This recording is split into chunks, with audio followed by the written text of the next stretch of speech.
Welcome to this video on Blender Beginner's window.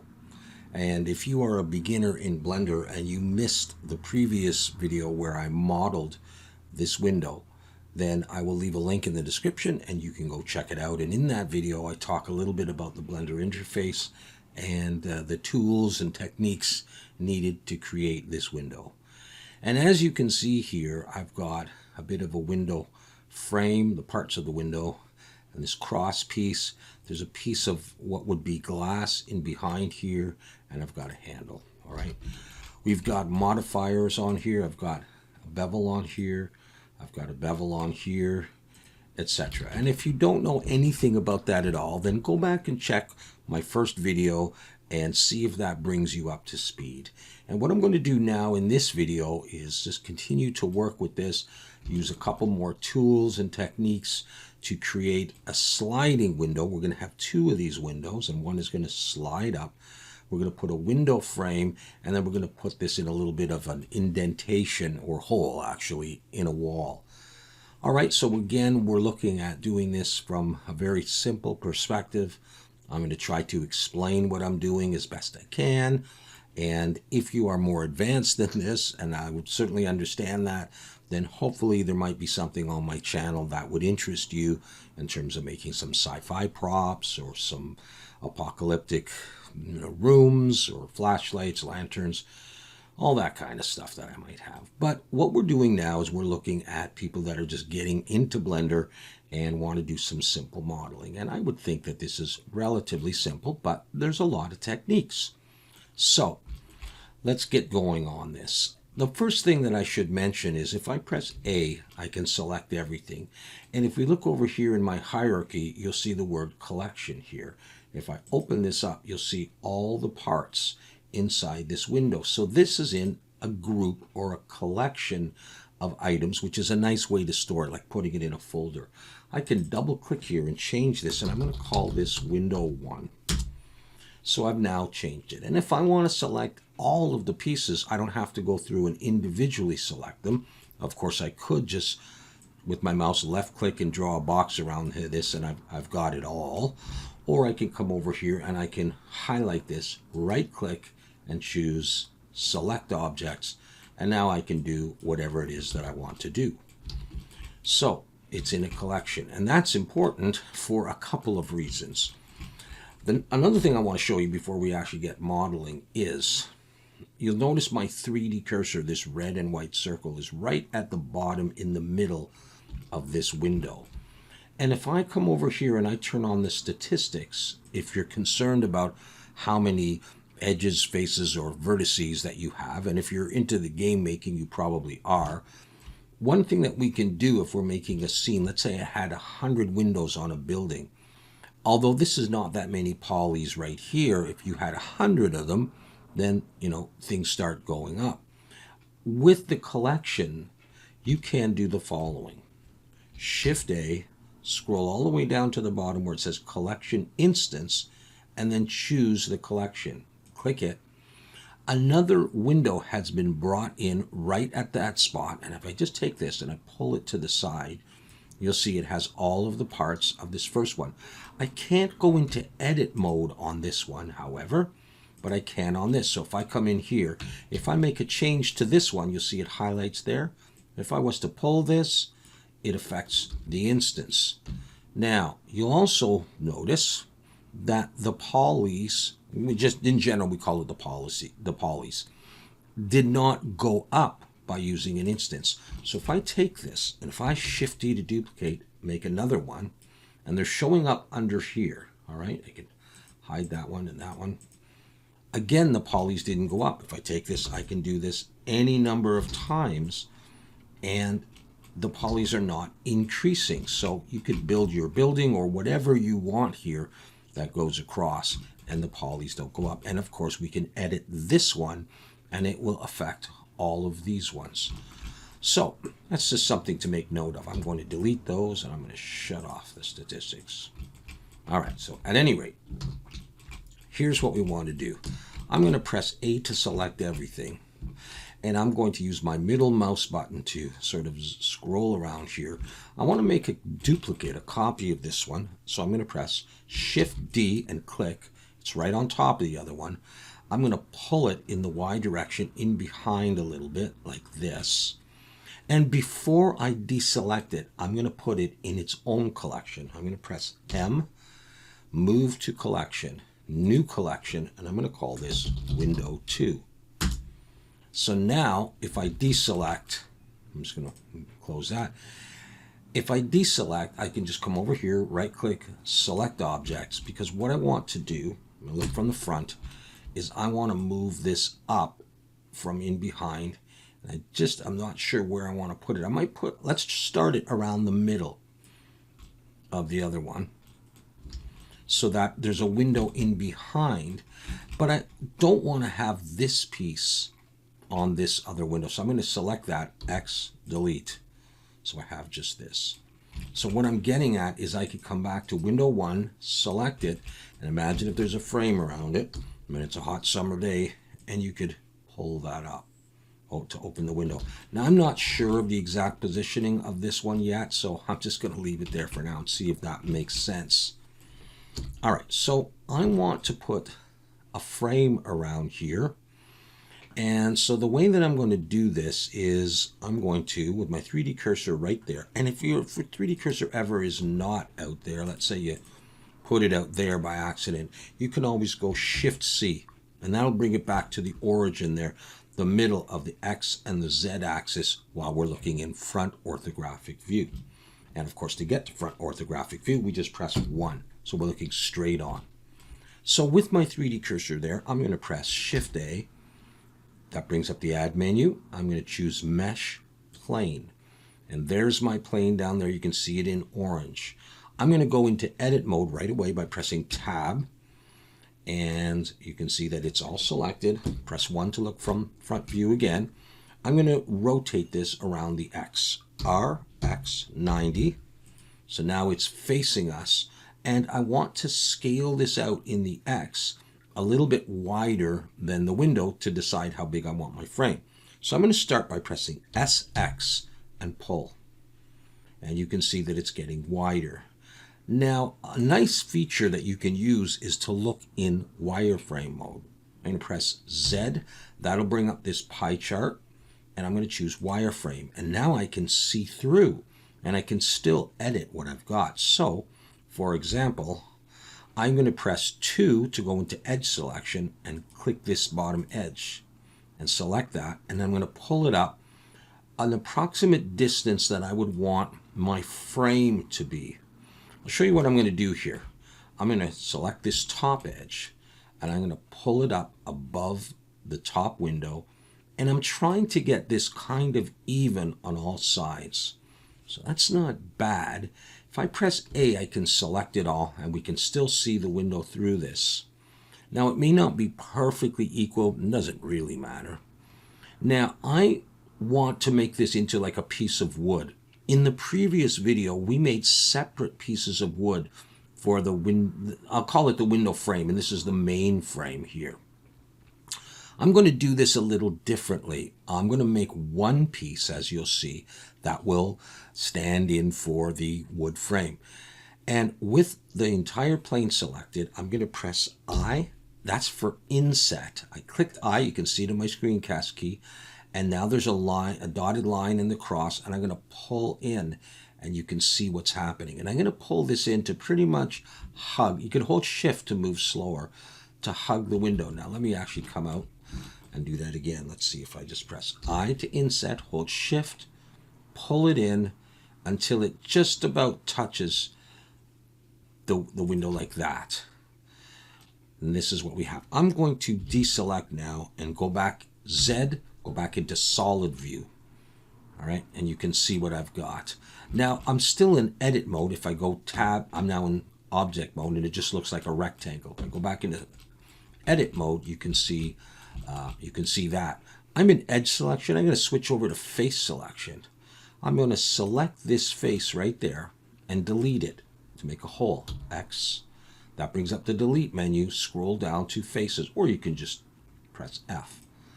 So that's deleted now.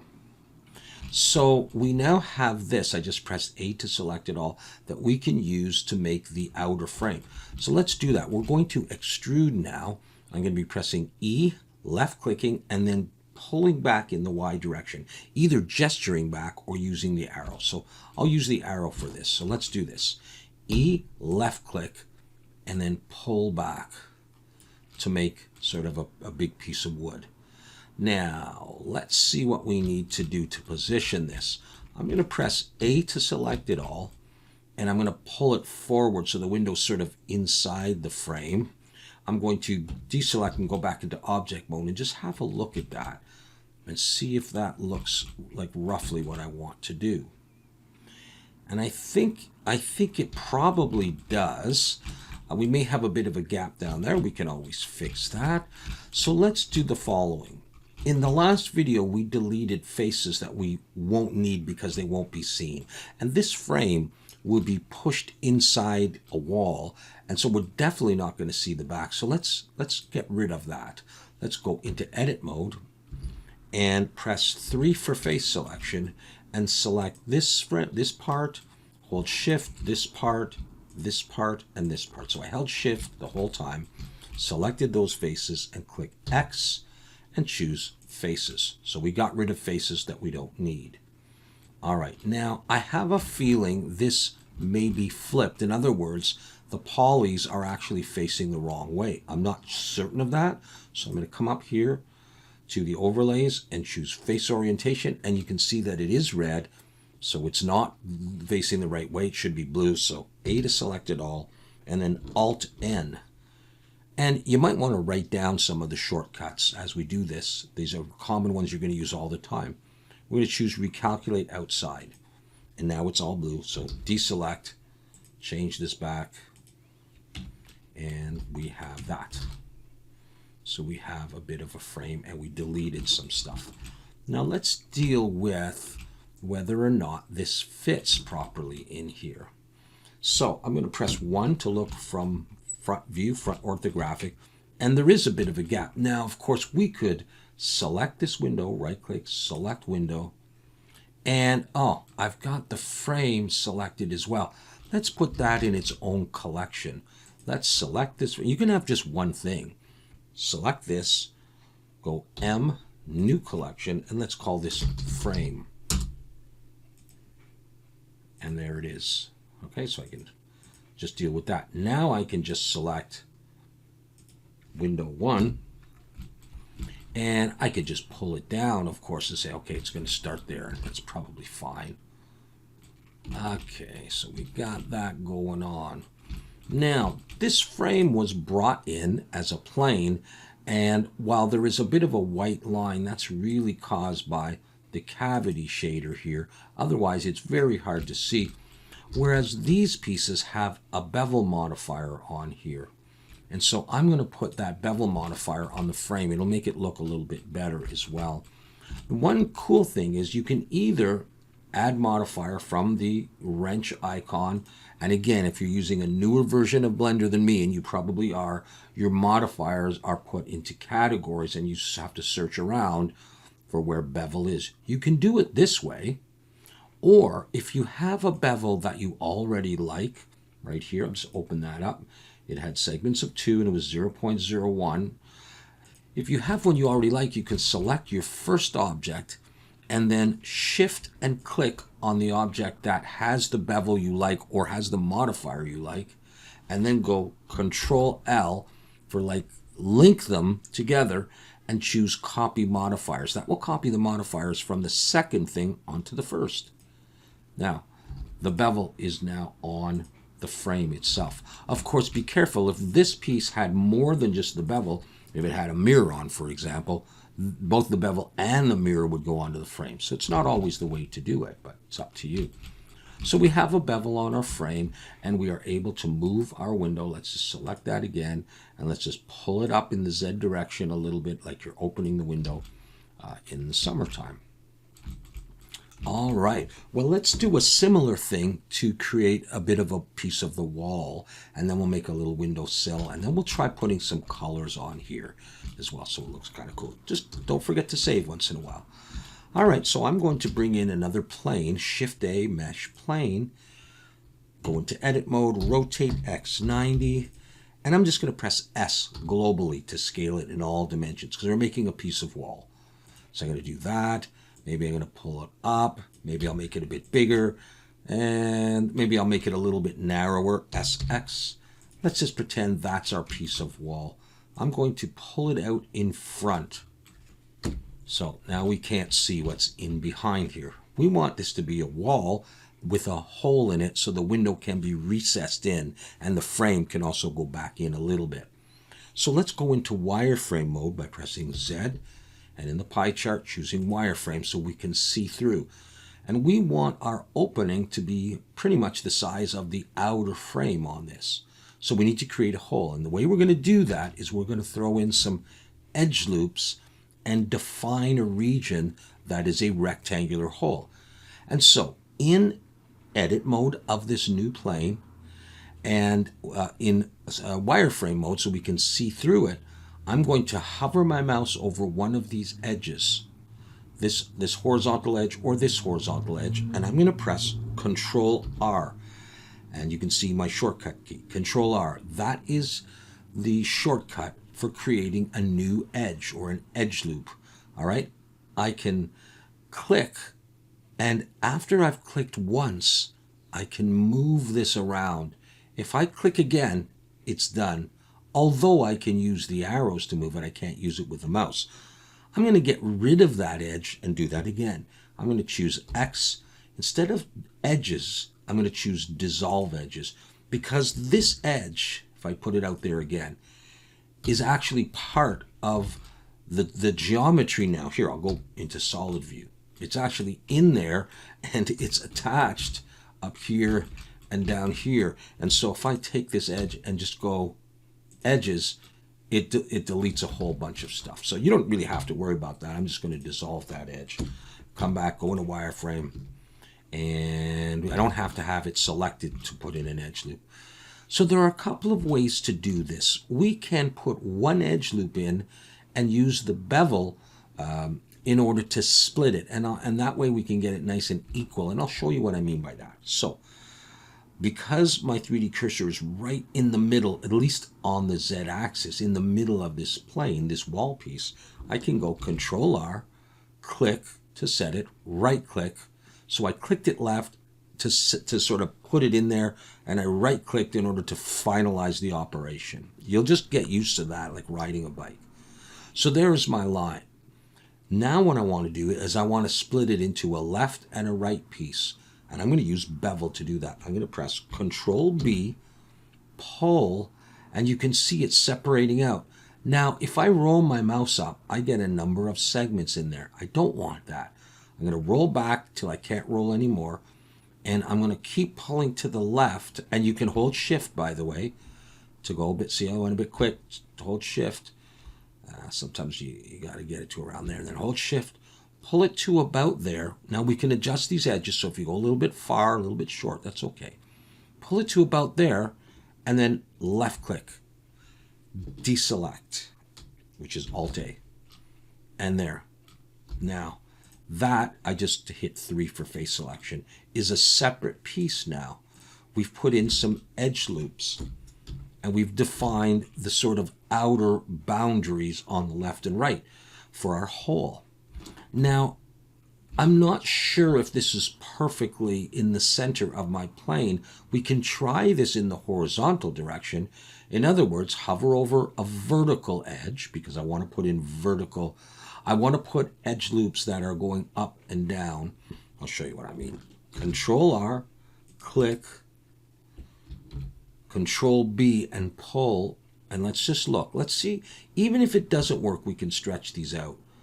Go to around there, left click, and I can see the hole, which is going to be down here, is too far down compared to the top. These aren't too tight, but we can fix this. So let's do that. I think that's good. So what do we do now if we have an edge that we want to move up a little bit? Well, we can box select, so I'm just left clicking, dragging around this edge. On the other hand, if I'm in edge selection, I can shift alt and click that edge, and that would work just fine. Or like I say, we can just drag a rectangle around it and select it. And now, it is important to select the entire edge, because if I was just to select this, we say we want that up, watch what happens. See the way it sort of bends? We get these things on an angle. Really, you probably want this straight up. You might as well do it straight up if you can. It's a lot cleaner. So hold down Shift and middle mouse button to move around, and then scroll in as much as you need and grab the Z arrow and pull it in close. And I might come a little closer than the side ones. And then let's go up here. Shift Alt and click this line up here. Let's pull it down a little bit, get it a little bit more snug. Now we have the two vertical lines to fix. Shift Alt and click this one, and Shift Alt and click that one. We can do both at the same time, and we can scale them in the X, in the horizontal X arrow there. We can pull them in. So all I have to do is, I don't have to look at both of them. I can zoom in on one and go SX, hold Shift, pull in, and that line is coming in to maybe about there. And oops, if we come over here, you'll notice it pulled the other one. Alt-A to deselect. Let's go back into solid view, and you will see we have the wall piece in front of the window. We now want to hit 3 for face selection and select just this face. We're going to delete it, but I think first, instead of just having a flat hole like this, all right, that doesn't look too realistic. Instead of that, we're going to extrude this whole area back. So I'm going to press E to extrude, and I'm going to gesture backwards. And if that doesn't work, you can use the arrow. I'm going to pull back. You can see the window there, and I'm now going to X faces, delete that face, and come back into object mode. So we've now created a hole that has this side piece here and here, those pieces all around the side. So it's like a brick wall, makes a little bit more sense. Now we're going to move it out a little bit, or are we going to move it in? Let's just see. I think what I need to do, let's take it and try this. I'm going to select the whole wall.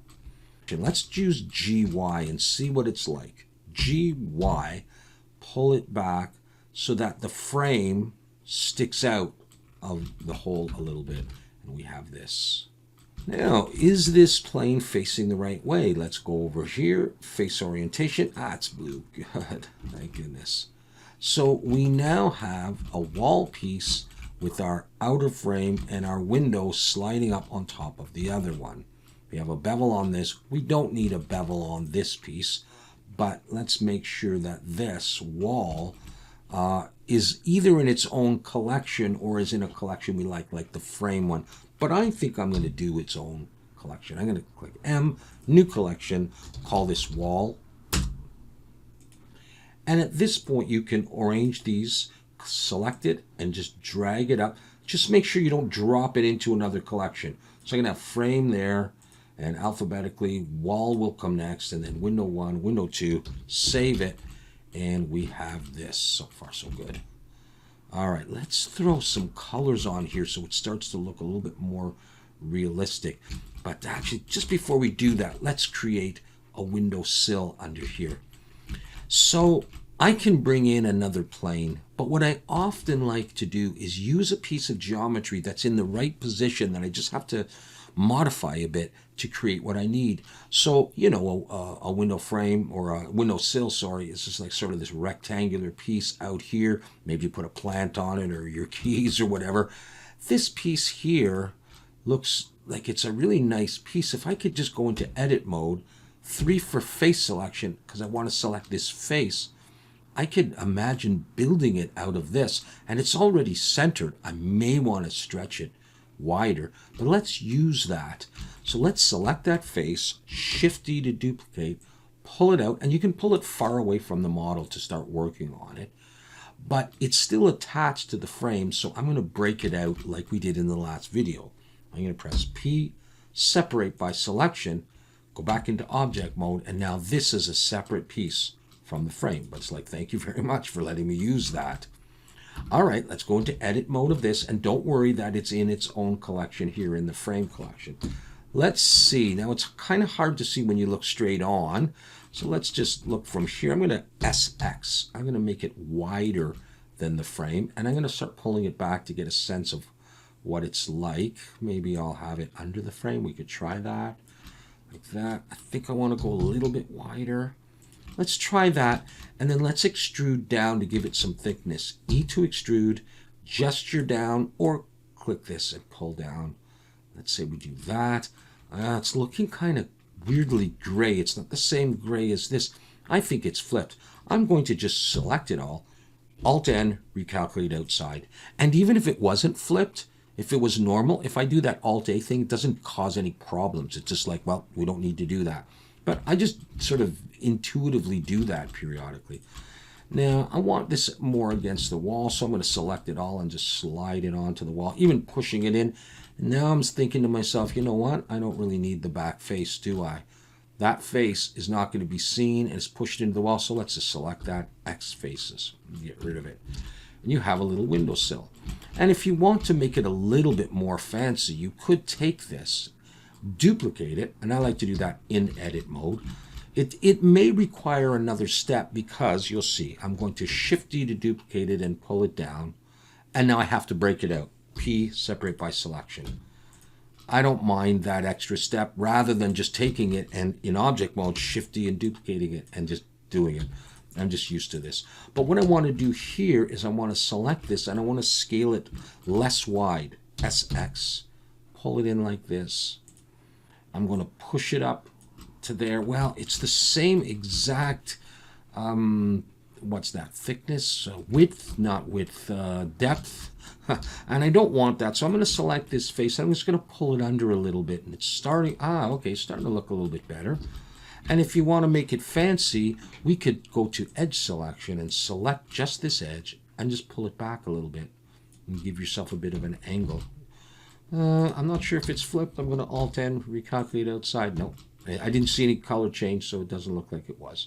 We already don't have the back on it, and we do have the bevel modifier because we copied it from this one. So there's my window frame. Now I can join these. In fact, let's isolate them and look at them on their own. That's a good thing to do as well if you want to do some work on something, to isolate it and get it on its own. So select it and press the slash key under the question mark on your keyboard. Now that is on its own. And I want to take this piece, I just want to pull it down for a moment and go, oh, well, it's got a top on it, doesn't it? But if I Control Z, it's not going to be seen. It's embedded in this one. So I'm going to take this one and I'm going to pull it down, go into edit mode, 3 for face selection, select that face, X faces, get rid of it, select it all, and pull it back. And now I'm not wasting faces that I don't need. All right. And you know what? We could actually join this together and make it one windowsill because it has the same bevel and it doesn't have anything else special on it. So I'm going to select this one, hold Shift and select that one. And to join it, it's Control J. Now it's one object. Slash key to bring stuff back. So slash to isolate, slash to bring things back. There's also hiding that you can do if you wanted to hide just this piece. Instead of selecting all of these and using the slash key to isolate it, if you just want to hide this one, you just press H and Alt-H to bring it back. And where is it here? That one. H. See the way the eye went close or whatever? Alt-H, and the eye is back. Okay. This is the windowsill. I may leave it in the frame, but you could call this here Sill. Did I call it Will? Like Sill or windowsill. And I can just call this frame. So in the frame thing, we have the windowsill as well. All right. Hopefully that looks okay. Yeah, all right. Okay. Save that.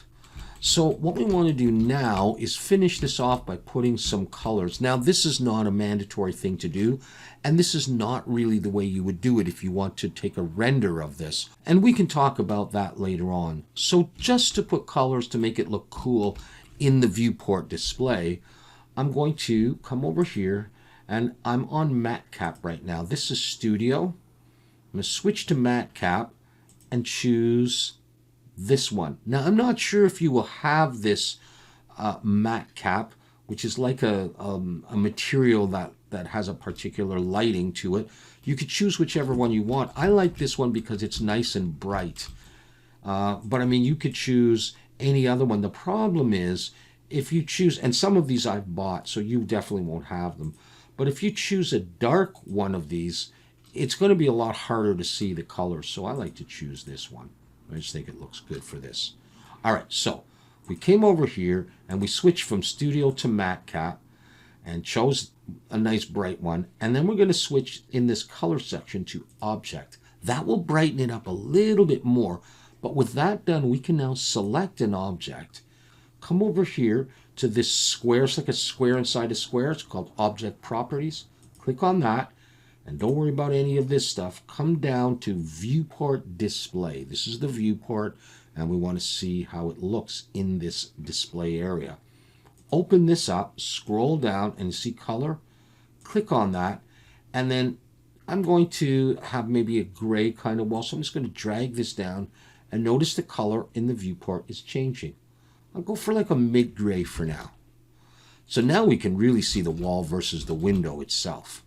So let's go on. Let's make the frame of this sort of a brownish color. So select the frame, come over to the color, drag into the brown area, and pull the lightness down, and maybe somewhere around there.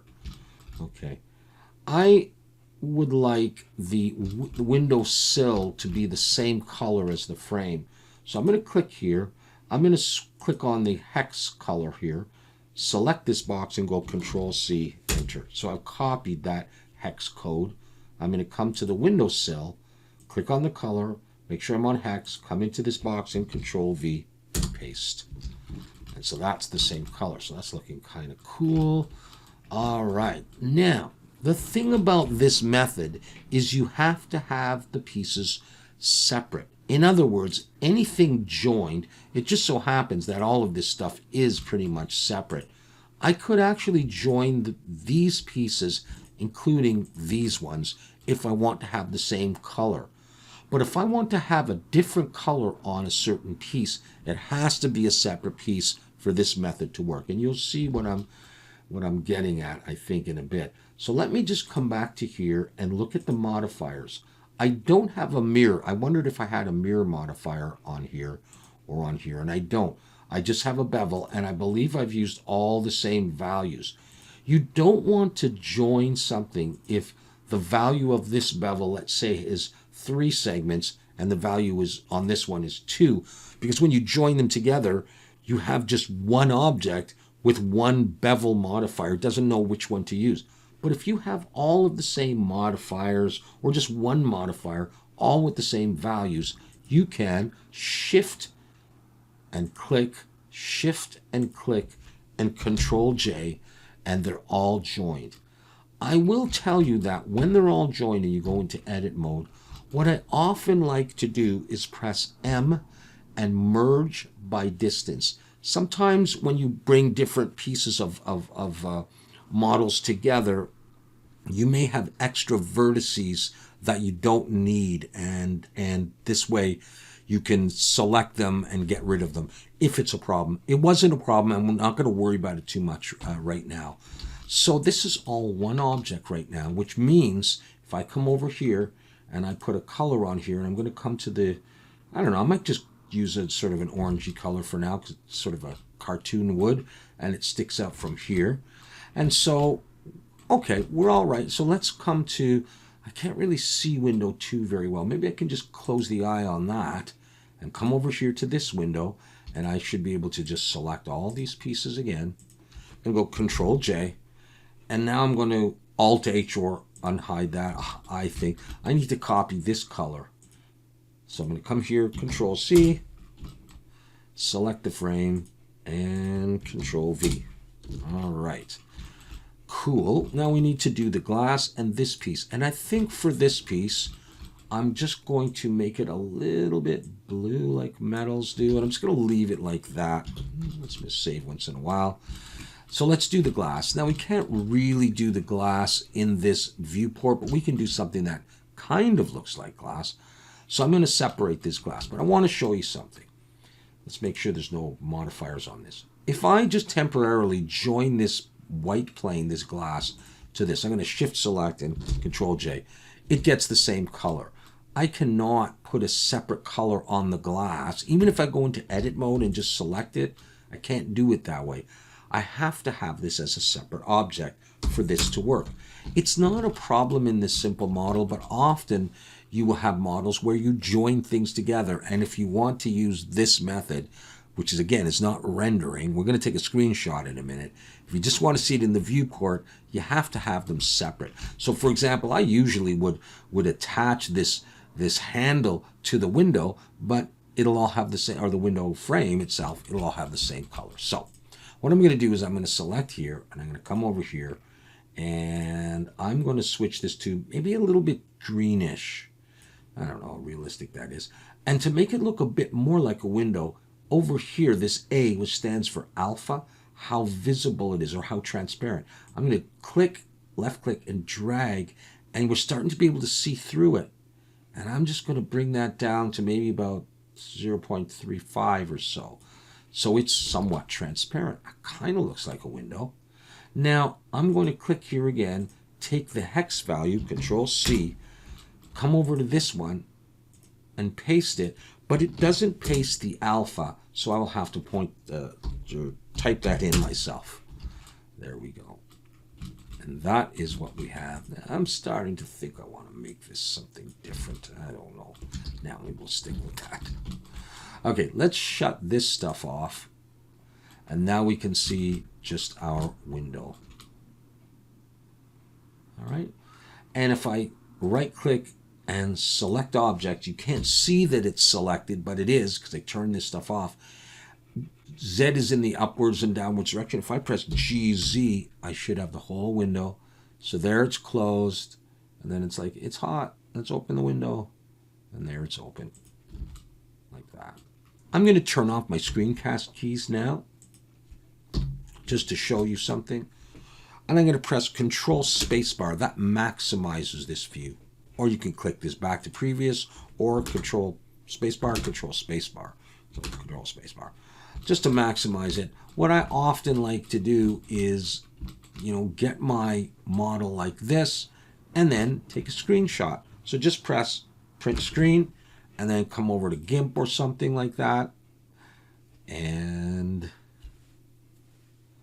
press Control V, and there you have it. And then I'll go Select, Invert, choose the rectangle, and just box select the area. I didn't really set this up. Select, invert, image, crop to selection. And then now you can do whatever you want. You can add, let's say, unsharp mask if you want. You can play with the color balance if you want. You can do all those things.